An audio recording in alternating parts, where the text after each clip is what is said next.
जय हिंद दोस्तों, मेरा नाम है रोहित और आप देख रहे हैं स्टडी क्यों नहीं। आज हम लोग केमिस्ट्री के नवा लेक्चर कवर करने वाले हैं, यानी लेक्चर 9 की बात करने वाले हैं। इससे पहले 8 वीडियो और आ चुकी हैं, आई होप आपने उनको देखी होगी। अगर आप उनको देखना चाहते हैं तो प्लेलिस्ट में जाके केमिस्ट्री का एक ग्रुप बना हुआ है अलग सा, यानी केमिस्ट्री के नाम से एक प्लेलिस्ट है, उसमें क्लिक करके आप उसको देख सकते हैं। और मैंने वायो की भी कवर की है, तो वहाँ पर आप वायोलॉजी भी देख सकते हैं प्लेलिस्ट में जाके। और दोस्तों, आपने अभी तक मेरे चैनल को सब्सक्राइब नहीं किया तो सबसे पहले इस चैनल को सब्सक्राइब कीजिए। और दोस्तों, जितने भी लोग मेरी इस वीडियो को देख रहे हैं उन सबसे मेरी रिक्वेस्ट है, प्लीज़ आप लोग मेरे चैनल को सब्सक्राइब कीजिए, क्योंकि इस चैनल को सर्वाइव करने के लिए सब्सक्राइबर की ज़रूरत है। और आप जितने भी लोग इस वीडियो को देखेंगे, प्लीज़ मेरी उनसे सबसे रिक्वेस्ट है कि लाइक ज़रूर करिए और इस वीडियो को जितना से जितना हो सकता है आप शेयर कीजिए, सब्सक्राइब कीजिए, बेल आइकन पे क्लिक कीजिए। तो इस वीडियो में हम लोग रासायनिक अभिक्रिया में ऊर्जा परिवर्तन पढ़ने वाले हैं, जिसमें हम लोग देखने वाले हैं सक्रिय या उत्तेजित अवस्था क्या होती है, यानी एक्टिवेटेड और एक्साइटेड स्टेट क्या होती है। उसके बाद हम लोग एक्टिवेशन एनर्जी यानी सक्रिय ऊर्जा देखने वाले हैं। ऊष्मीक्षेपी अभिक्रिया और ऊष्माशोषी अभिक्रिया यानी एक्सोथर्मिक और एंडोथर्मिक रिएक्शंस देखने वाले हैं। उसके अलावा हम लोग रिवर्सिबल और इरिवर्सिबल रिएक्शंस देखने वाले हैं। और हम लोग प्रकाश रसायन के बारे में भी पढ़ने वाले हैं। उसके अलावा हम लोग मेटेलिक कोरोजन यानी धातु संक्षारण, या फिर आप लोहे में जो जंग लगने की आपने प्रोसेस सुनी होगी उसके बारे में पढ़ेंगे।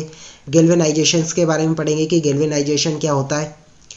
तो शुरू करते हैं। तो सबसे पहले मैं बात करता हूँ कि जो रासायनिक अभिक्रिया में ऊर्जा परिवर्तन होता है वो क्या होता है। तो दोस्तों, जितनी भी रासायनिक अभिक्रिया होती है लगभग उन सभी में जब रासायनिक अभिक्रिया होती है तो ऊर्जा में कुछ परिवर्तन होता है। या तो उनका जो ऊर्जा लेवल है, यानी उनका जो तापमान है वो घटेगा या तो बढ़ेगा, यानी टेम्परेचर जो है वो इंक्रीज होगा या डिक्रीज होगा। तो इसी को हम लोग ऊर्जा में परिवर्तन कहते हैं। तो सबसे पहले इसमें हम लोग बात करते हैं कि सक्रिय ऊर्जा या उत्तेजित अवस्था क्या होती है, यानी एक्टिवेटेड और एक्साइटेड स्टेट क्या होती है।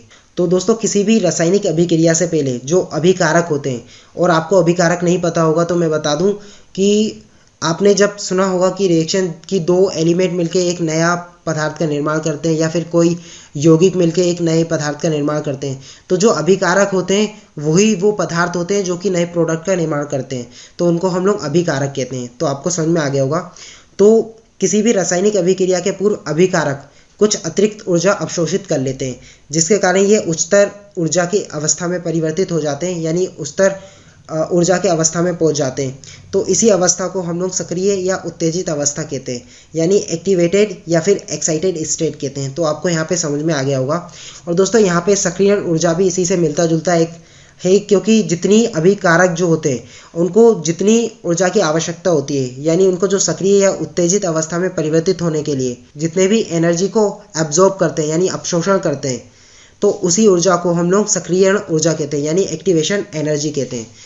तो आपको समझ में आ गया होगा। या फिर हम लोग सिंपल लैंग्वेज में कहें, किसी भी अभिकारक को किसी भी अन्य पदार्थ में बदलने के लिए जितनी भी ऊर्जा की आवश्यकता होती है और उसको वो अवशोषित करता है, तो उसी को हम लोग एक्टिवेशन एनर्जी कहते हैं।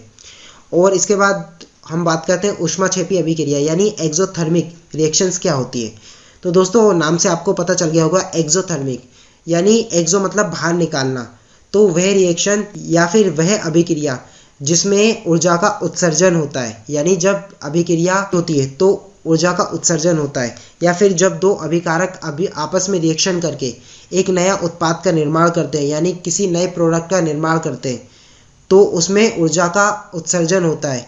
तो उसी अभिक्रिया को हम लोग ऊष्माक्षेपी अभिक्रिया कहते हैं, यानी एक्सोथर्मिक रिएक्शन कहते हैं। आई होप आपको समझ में आ गया होगा। तो दोस्तों, जो अमोनिया होता है उसके भी बनने के लिए या फिर जब वो बनता है तो ऊर्जा का उत्सर्जन होता है। जैसे कि आप यहाँ पे देख सकते हैं, जो नाइट्रोजन है उसकी जो रिएक्शन जब हम लोग हाइड्रोजन के 3 मॉलिक्यूल से करवाते हैं, तो यहाँ पे अमोनिया का 2 मॉलिक्यूल का निर्माण होता है, उसी के साथ ऊर्जा का भी निर्माण होता है। और वहीं पे हम लोग दूसरा एग्जाम्पल देखें, जो कार्बन डाइऑक्साइड होती है, तो जब कार्बन ऑक्सीजन के साथ रिएक्शन करता है तो कार्बन डाइऑक्साइड बनाता है और उसी के साथ ऊर्जा भी रिलीज होती है।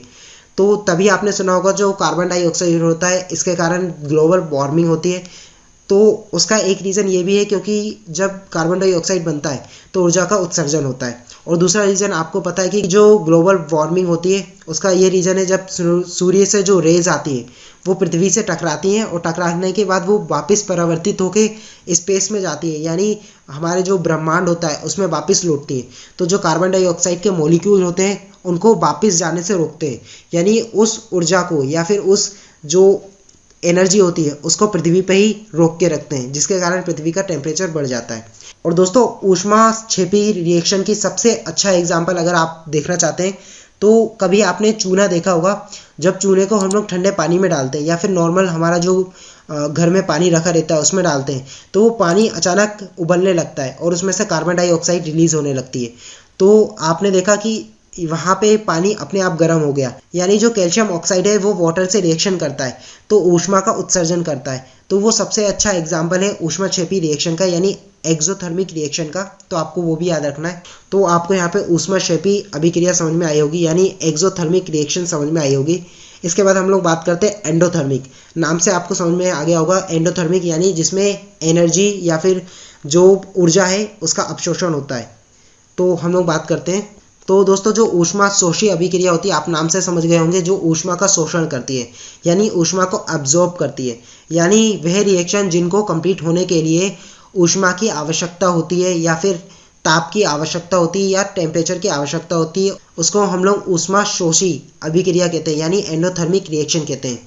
जैसे कि जो NO होता है उसको बनने के लिए ऊर्जा की आवश्यकता होती है। यहाँ पे आप नाइट्रोजन का मॉलिक्यूल देख रहे हैं और आप यहाँ पे ऑक्सीजन का मॉलिक्यूल देख रहे हैं। तो इस अभिक्रिया को कंप्लीट होने के लिए ऊष्मा की आवश्यकता होती है, यानी जो नाइट्रिक ऑक्साइड होती है उसको बनने के लिए ऊष्मा की आवश्यकता होती है। और दूसरा एग्जाम्पल हम यहाँ पे देखें तो आप देख रहे हैं जो कार्बन डाइसल्फाइड बनता है तो उसके बनने के लिए ऊष्मा की आवश्यकता होती है। जब कार्बन सल्फर के 2 मॉलिक्यूल से रिएक्शन करता है और उसको जब टेम्परेचर दिया जाता है, यानी जो उसको ऊष्मा दी जाती है, तो ऊष्मा के कारण वो रिएक्शन कंप्लीट होती है और कार्बन डाइसल्फाइड का निर्माण होता है। तो आपको यहाँ पे समझ में आ गया होगा। इसके बाद हम लोग बात करते हैं प्रकाश रसायन क्या होता है। तो दोस्तों प्रकाश रसायन विज्ञान की वह शाखा है, यानी रसायन विज्ञान की वह शाखा है जिसके अंतर्गत उन रासायनिक अभिक्रियाओं का अध्ययन किया जाता है जो कि प्रकाश ऊर्जा के अवशोषण के फलस्वरूप होती है, यानी प्रकाश की उपस्थिति में वो रिएक्शन कंप्लीट होती है। उसको हम लोग प्रकाश रसायन यानी फोटोकेमिस्ट्री कहते हैं। और इसी में हम लोग रिएक्शन की भी बात करते हैं। तो दोस्तों आप यहाँ पे रिएक्शन देख रहे हैं, तो यहाँ पे आप HCl देख रहे हैं यानी हाइड्रोक्लोरिक एसिड देख रहे हैं। तो जो हाइड्रोजन होता है वो क्लोरीन के साथ रिएक्शन करता है और ये रिएक्शन जब सूर्य के प्रकाश में होती है तब जाके हमें HCl यानी हाइड्रोक्लोरिक एसिड का निर्माण होता है, यानी हाइड्रोक्लोरिक एसिड मिलता है। और वहीं पे हम लोग दूसरी रिएक्शन देखें, जब जो क्लोरीन होता है वो प्रकाश की ऊर्जा में रिएक्शन करता है, यानी प्रकाश की ऊर्जा में होता है, तो वो क्लोरीन परमाणुओं में टूट जाता है, यानी उससे क्लोरीन के परमाणुओं का निर्माण होता है। और वहीं पे अगर हम लोग तीसरी रिएक्शन की बात करें तो जो ग्लूकोज होता है, आपको पता है जो फोटोसिंथेसिस की रिएक्शन होती है वो भी प्रकाश के उपस्थिति में होती है। तो आप यहाँ पे वो रिएक्शन भी देख सकते हैं। यहाँ पे आप देख सकते हैं कि जो कार्बन डाइऑक्साइड के 6 मॉलिक्यूल हैं वो वाटर के 12 मॉलिक्यूल के साथ रिएक्शन करते हैं, वो भी प्रकाश की उपस्थिति में, तो जिसके कारण ग्लूकोज का निर्माण होता है। और दोस्तों आपको ये ग्लूकोज वाली रिएक्शन सबसे ज़्यादा इंपॉर्टेंट है, जो आपके एग्जाम में अक्सर पूछी गई है और पूछी जाती है। तो उससे ग्लूकोज का निर्माण होता है और आपको ग्लूकोज का फॉर्मूला भी याद रखना है, जिसका फॉर्मूला होता है C6H12O6। और इसी के साथ 6 मॉलिक्यूल वाटर के बनते हैं और 6 मॉलिक्यूल ऑक्सीजन के बनते हैं। तो आपको समझ में आ गया होगा। इसके बाद हम लोग बात करते हैं उत्क्रमणीय प्रक्रिया यानी रिवर्सिबल रिएक्शन। तो आपको नाम से समझ में आ गया होगा, जो रिएक्शन वापिस पलट सकते हैं, यानी जिस पदार्थ से हम लोग नया पदार्थ बना रहे हैं तो वापिस जो नया पदार्थ बना है उससे हम लोग वही पदार्थ प्राप्त कर सके जिसके वजह से वो पदार्थ बना है। तो इस रिएक्शन को हम लोग उत्क्रमणीय रिएक्शन कहते हैं, यानी उत्क्रमणीय प्रक्रिया कहते हैं। अगर हम इसको दूसरी लैंग्वेज में कहें तो वे रासायनिक प्रतिक्रिया जो दोनों दिशाओं में हो सकती है, अर्थात जिसमें प्रतिकारक प्रतिफल में परिवर्तित हो सकता है तथा जो प्रतिफल होता है वो प्रतिकारक में परिवर्तित हो सकता है।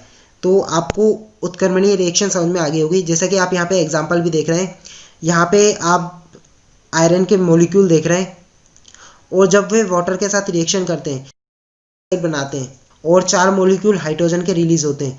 और इसी रिएक्शन को अगर हम लोग रिवर्स कर दें तो वापस हमें आयरन के 3 मॉलिक्यूल मिल जाएंगे और जो वाटर है उसके 4 मॉलिक्यूल मिल जाएंगे। इसी के बाद हम लोग बात करते हैं जो अमोनिया की रिएक्शन होती है वो भी रिवर्सिबल होती है। जैसे कि जो नाइट्रोजन के मॉलिक्यूल होते हैं, अगर वो हम लोग हाइड्रोजन के साथ रिएक्शन करते हैं तो अमोनिया का निर्माण होता है, और अगर इसकी हम लोग विपरीत स्थिति ला दें तो वापस हमें नाइट्रोजन और हाइड्रोजन प्राप्त हो जाते हैं। आई होप आपको समझ में आ गया होगा। और दोस्तों इसके बाद हम लोग बात करते हैं अनुत्क्रमणीय प्रक्रिया यानी इरिवर्सिबल रिएक्शंस। तो नाम से आपको समझ में आ गया होगा कि वे प्रतिक्रिया या फिर वे प्रतिक्रियाएं जो कि एक ही दिशा में होती है, उन्हीं को हम लोग अनुत्क्रमणीय प्रक्रिया यानी इरिवर्सिबल रिएक्शन कहते हैं। जैसे कि आप यहाँ पे देख सकते हैं, जो सोडियम हाइड्रोक्साइड है वो HCl के साथ रिएक्शन करता है और सोल्ट का निर्माण करता है, यानी NaCl जो आपके खाने का नमक होता है उसी के साथ वाटर मॉलिक्यूल का भी निर्माण करता है। परंतु जब हम लोग NaCl और वाटर की रिएक्शन करवाते हैं तो फलस्वरूप हमें सोडियम हाइड्रोक्साइड और हाइड्रोक्लोरिक एसिड प्राप्त नहीं होता है।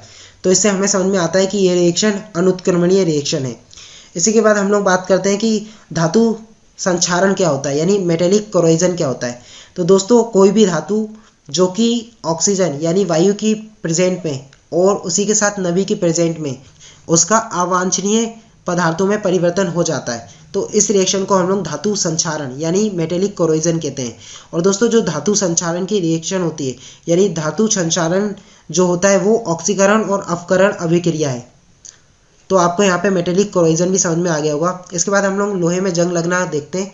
तो आपको पता है कि जब लोहा बारिश के टाइम बाहर रखा रहता है या फिर ऐसे स्थान पे रखा रहता है जहाँ पे बहुत ज़्यादा नमी होती है, तो आपने देखा होगा कि उसको अगर वायु के प्रेजेंट में रखा जाए और उसको नमी मिलती रहती है तो उसमें जंग लग जाती है।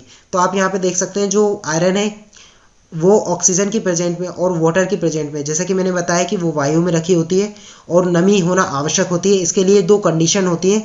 एक पहली कंडीशन होती है वो वायु में रखी होनी चाहिए और दूसरी कंडीशन होती है उसको नमी मिलनी चाहिए। तो आप देख सकते हैं यहाँ पे वायु में रखी हुई है और दूसरी कंडीशन भी हम लोग यहाँ पे देख सकते हैं कि उसको नमी मिल रही है, तो जिसके कारण फेरिक ऑक्साइड का निर्माण होता है और उसी के साथ फेरिक हाइड्रोक्साइड का भी निर्माण होता है। तो आपको यहाँ पे समझ में आ गया होगा जो लोहे में जंग लगने की रिएक्शन है। और दोस्तों, ये रिएक्शन काफ़ी बार SSC एग्जाम्स में पूछी जा चुकी है, तो आपको याद रखना है। इसके बाद हम लोग गैल्वेनाइजेशन यानी गैल्वेनीकरण की बात करते हैं। तो दोस्तों, गैल्वेनीकरण यानी गैल्वेनाइजेशन ऐसी प्रोसेस है जिसमें लोहे धातु पे जिंक की लेयर की जाती है। और इसका सबसे अच्छा एग्जांपल आप देख सकते हैं, जो आप सुई का यूज़ करते हैं, जो हम लोग सिलने वाली सुई होती है वो सुई लोहे की बनी होती है, परंतु उस पर गैल्वेनाइजेशन प्रोसेस के थ्रू उस पर जिंक की लेयर कर दी जाती है, जिसके कारण उस पर जंग नहीं लगती। इसी प्रक्रिया को हम लोग गैल्वेनाइजेशन यानी गैल्वेनीकरण कहते हैं।